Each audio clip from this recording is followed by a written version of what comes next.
My future mother-in-law called me a WHV this week. But what else is new? A coworker recommended I post in this subreddit. Hope you all enjoy.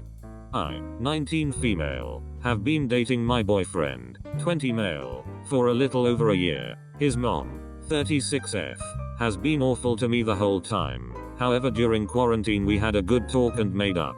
Or so I thought. We agreed to be civil. Everything was going well and she started to accept the fact that her son and I were getting serious.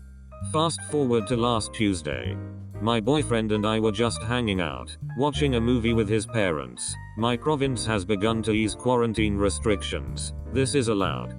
At one point a sex scene came on, and I started making excuses to leave. I injured my foot earlier in the week and it was starting to bother me and I wanted to go home. As I was getting up to leave, FMIL turned to me and BF and point blank asked us, "Are you having sex?" Now for a little backstory. FMIL got pregnant with BF when she and future father-in-law were only 16. As a result of this, she's extremely overprotective and overbearing.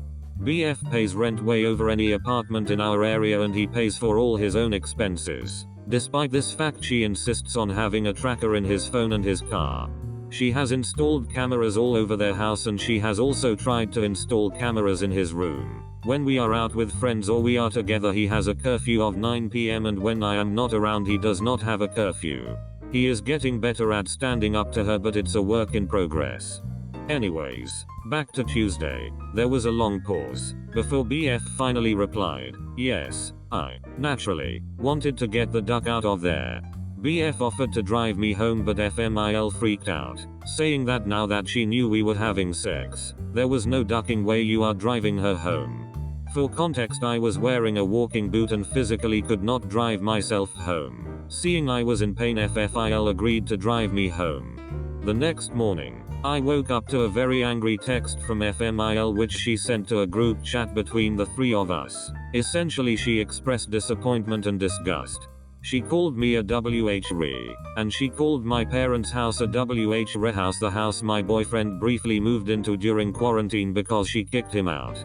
She then sent a private message to my BF demanding to know what birth control I was on and if we were using protection.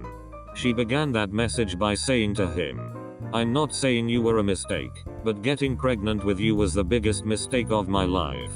Mom of the year, clearly." My FFIL was made aware of these messages today and has texted both my BF and I asking for screenshots. And that's where we're at right now. I'd love to hear if any of you guys have been something similar with your JNMILs. Stay safe out there. Unfortunately, until he's ready to dig her placenta out of his ass, this is what you're going to have to put up with. He is a grown adult with a curfew and video cameras recording his every move, not to mention the trackers. Until he's ready to cut the cord, this is your future. Did he even attempt to defend you during all of her ranting? Because sex kind of requires two people's involvement, otherwise it's just masturbation. I'm not saying you were a mistake, but getting pregnant with you was the biggest mistake of my life. I can't even with this response. I had my DD1 young. She's 20 now as well. I would never call her a mistake. My biggest fear was her ending up in a situation of having a child young too. The only thing I did was tell her when she became sexually active to let me know and I will help her get on birth control. I didn't get angry at her when the inevitable happened. Her stepmom and I talked and we got her on the pill. DD1 was 14 at the time. She's now married and going to school to become a nurse. I would never say she was a mistake. She's asked me in the past, and I've always told her she was my happy surprise, and that if anything I wish I had been older when I had her. I'm sorry your boyfriend has such a terrible person for a mother. Yeah, DW and I were 19 when our son was born. He's 21 now, and is aware he wasn't planned. But we knew what we were doing when we had him. I would never call him a mistake. Mill has gone alt-right and I despair. TW. Passing mention of a pedophile conspiracy, but nothing real. Also technically she's my BF's mother, but Mill is easier to type. My Mill loves right-wing conspiracy theories. Like, full-on guzzling that QAnon bullshit. At first, I was bemused at it. Like, I couldn't believe I actually met someone who wanted to warn me about the globalists and worships the ground Trump walks on. We don't even live in the US, but over the past year, it's gotten worse. Fabian pedophile and child blood sacrifice rings. George Soros controlling the New World Order with socialism and social justice. She has well and truly drunk the Kool-Aid. She spends most of her time sending my BF news articles. Sometimes I read them. Sometimes I don't. Last time I read one, it was about all the Antifa organizations that George Soros was funding. The article spent about 8 paragraphs fear-mongering how evil and shocking these organizations were, and then listed them with descriptions of what they do. I swear to God, none of these organizations were evil. Here's a few. Amnesty International, an organization that provides contraceptives to low-income women. A leftist Catholic group. Immigration lawyers and people who represent asylum seekers. Admittedly, there were a few groups that had ties to or provided abortions. Which, I'm not gonna get into the morality of that, but I understand her objecting to it. But like, come on. It was hilarious to me to read them hyping these Antifa organizations up, only for them to be like Planned Parenthood. Some local charities who do good. Like, the descriptions weren't even scary. Literally it would be like, org name. Provides conflict resolution in their community. Org name. Advocates for the rights of inmates. How the duck is this? Bad. The worst part is, there is no doubt in her mind that she is 1000% correct. And I can never tell what wild belief she's going to tote out next.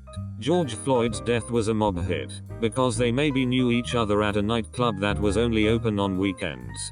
So obviously owned by the mob, or something. She believes in the expanding earth theory, which is pretty much what it sounds. The BLM movement has to be an underground organization bankrolled by IDK, some Democrat probably, with cells in every city, because how could people organize a protest all on the same day about the same issue? Never mind that some places have been protesting for weeks now, so overlap is inevitable.